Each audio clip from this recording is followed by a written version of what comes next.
Patna high court ने 6,379 junior इंजीनियरों की भर्ती की रिजल्ट पर रोक लगा दी है। कोर्ट ने जेईई नियुक्ति प्रक्रिया में 40% पदों को सरकारी पॉलिटेक्निक संस्थानों के विद्यार्थियों से भरे जाने को गलत माना है और उस भर्ती प्रक्रिया की रिजल्ट को रद्द करने का फैसला सुना है। इसके साथ ही हाईकोर्ट ने नए सिरे से मेरिट लिस्ट तैयार करने का आदेश दिया है।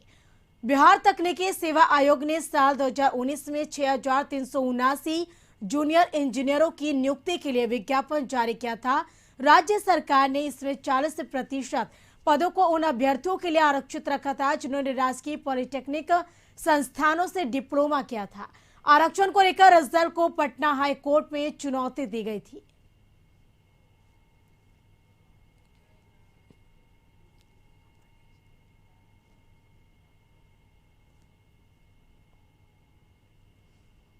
और अधिक जानकारी के लिए न्यूज़रूम से हमारे ब्यूरो बताते चले कि वरिष्ठ सहयोगी अरुण चौरसिया जुड़ चुके हैं। अरुण, जानना चाहेंगे जूनियर इंजीनियरों की भर्ती के रिजल्ट पर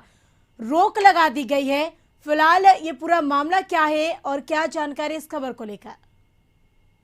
देखिए, जैसे आपने बताया कि हाई कोर्ट द्वारा एक निर्णय लिया गया है जिसमें जो भर्ती प्रक्रिया जो रिजल्ट निकाले गए हैं, ये रिजल्ट 2 अप्रैल को अंतिम रूप से निकाली गई थी 6379 जूनियर इंजीनियरों के लिए, और इनमें से कई लोगों ने ज्वाइन भी कर लिया है। चूँकि ये मामला पहले से हाई कोर्ट में चल रहा था और हाई कोर्ट ने इस शर्त पर रिजल्ट जारी करने की अनुमति दी थी कि आरक्षण को लेकर जो उनके पास शिकायत आई है उस पर जो अंतिम फैसला कोर्ट लेगी उसी के अनुसार आगे का रिजल्ट फिर उसे जो बोर्ड है उसे जारी करना होगा। दरअसल ये मामला है कि जब इसमें नियुक्ति की प्रक्रिया 2019 में शुरू हुई थी तो सरकार ने 40% सीटों को आरक्षित कर दिया था जिन्होंने सरकारी पॉलिटेक्निक कॉलेज से शिक्षा ली थी, वहाँ से डिग्री प्राप्त की थी। ऐसे में जो निजी पॉलिटेक्निक कॉलेज के जो छात्र थे उनके और जो संस्थान हैं उनके द्वारा ये शिकायत की गई थी हाई कोर्ट में कि जब एक ही परीक्षा से अभ्यर्थी पास करने के बाद पॉलिटेक्निक कॉलेज में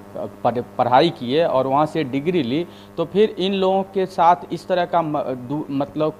किस रूप में भेद किया जा रहा है और 40% आरक्षण क्यों दिया गया है, इसी को लेकर हाईकोर्ट में सुनवाई हो रही थी। क्योंकि 40% आरक्षण देने के बाद कई ऐसे अभ्यर्थी थे जो निजी संस्थान से पढ़ाई किए थे, उन्हें मार्क्स अधिक आया था लेकिन वो इस लिस्ट से छट गए क्योंकि जो सरकारी कॉलेज के पॉलिटेक्निक कॉलेज के जो छात्र थे उनको कम नंबर आया लेकिन 40% आरक्षण उनके लिए था तो वो सेलेक्ट हो गए। यही वजह है कि हाई कोर्ट ने रद्द कर दिया है। अब सरकार के लिए भी इस मुश्किल बढ़ी है क्योंकि कई लोगों ने, कई जूनियर इंजीनियर हैं जिन्होंने ज्वाइन भी कर लिया है, क्योंकि इसमें छात्रों की किसी प्रकार की गलती नहीं है, चाहे वो निजी पॉलिटेक्निक के हों या सरकारी, क्योंकि सरकार ने जो प्रावधान किए थे उसी के अनुसार इनका चयन हुआ था और इन्होंने कई ने ज्वाइन भी कर लिया था। क्योंकि अब ये रद्द हो गई है तो इनकी जो नौकरी जो इन्हें मिली थी, जो नौकरी मिलने के बाद इन्होंने जो मिठाइयाँ बांटी थी और समाज और परिवार के लोग एक तरह से खुश थे कि उनके परिवार को नौकरी मिल गई है,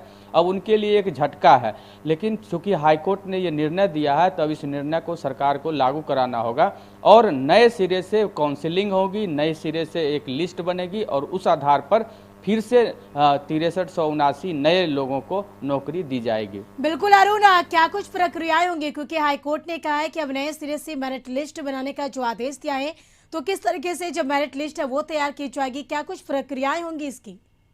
देखिए, इसकी परीक्षा पहले हो चुकी है, किन छात्रों को कितने अंक मिले हैं ये पहले से सबको पता है, बोर्ड को पता है, जो तकनीकी सेवा आयोग ने जो परीक्षा ली है उनको सभी का नंबर पता है। अब उन्हें नए सिरे से मेरिट लिस्ट बनाने होगी, क्योंकि जो पहले मेरिट लिस्ट बनी थी उसमें 40% छात्रों का राजकीय जो सरकारी पॉलिटेक्निक कॉलेज के छात्र थे उनको तवज्जो दी गई थी। अब जो है नए सिरे से बनेगी जिसमें सबसे ज़्यादा मार्क्स लाने वाले जो छात्र होंगे उनका मेरिट लिस्ट बनेगा और निश्चित रूप से जो सरकारी संस्थान से जो पास किए हैं उनमें से कई लोग जो सेलेक्ट हो चुके हैं उनका नाम छट जाएगा और जो निजी